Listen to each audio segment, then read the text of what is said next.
I'm doing a speech on sex education and whether it should be taught in schools or not. Have you ever seen the bumper sticker that says, if you think education is expensive, you should try ignorance?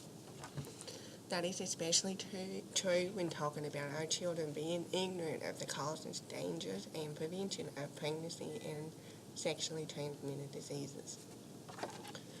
Sex education is one of the most debated topics.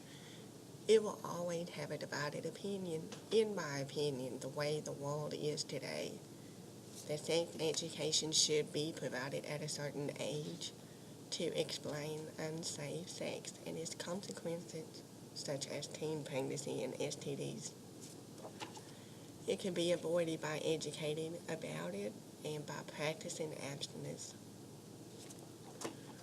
Sex education is not what it seems to be. It is teaching sexual health, sexual reproduction, and sexuality. Parents often feel awkward about talking with their children about it, and that's where sex education in schools come in. There are pros and cons of sex education in school. The pros include stressing on abstinence, birth control, and STDs information. Most schools stress that abstinence is the best solution. Some others prefer safe sex by using birth control. This is because they have no control of teenagers who choose to engage in sexual activity. They had rather teach them tips on safe sex than to not teach them anything at all. Students will only get facts and information about STDs through education in schools. If they know the dangers of STDs, physical and mental torture of STDs, as well as social stigma associated, this may help them create a responsibility out of fear for their health and their life. In 2013, there were 274,641 babies born to females between the ages of 15 to 19. Teen birth rate in the United States is higher than any other developed countries. Adolescents engaging in sexual activity can have both positive and negative outcomes. They are at higher risk of negative sexual outcomes such as unplanned pregnancy, STDs, including HIV. Adolescents' pregnancy rate is higher in the United States than any other country, even though it has declined significantly in the United States since 1990. STD rates are also high in the United States. Each year, 19 million new infections occur, and most of them occur in adolescents and young adults. Sex education and abstinence in schools will help young adolescents better understand the process that can lead to potentially risky behavior and prevent negative outcomes. There are two approaches in effort to prevent negative sexual outcomes. They include comprehensive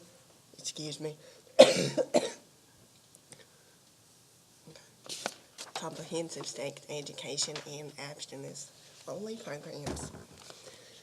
Comprehensive sex education programs provide youth with information on pregnancy and STDs, sexual relationships, orientation and values, decision making and negotiation and contraception, condoms, and safer sex.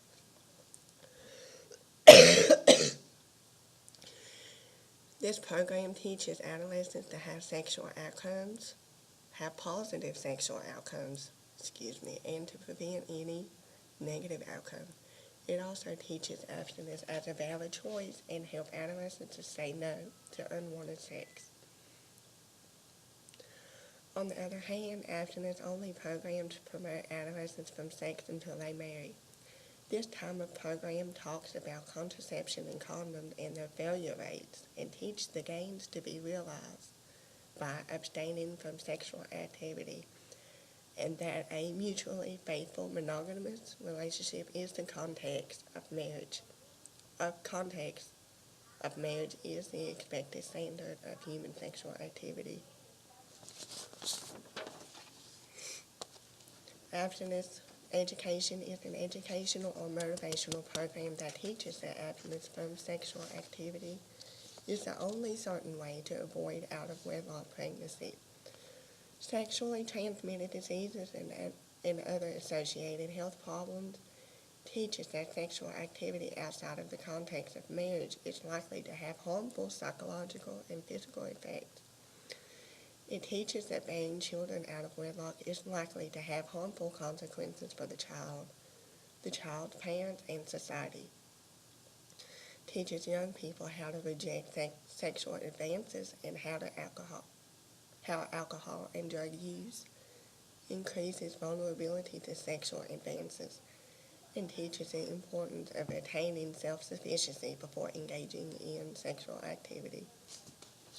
Schools and other community settings can conduct sexuality programs. This is available to all adolescents in the event that their parents not being knowledgeable about sexuality or feeling of uncomfortableness to discuss it with their children. Schools can provide the consistency and medically accurate information that many students do not receive at home. However, most school districts have a policy that allows parents to opt out the children from receiving the sex education.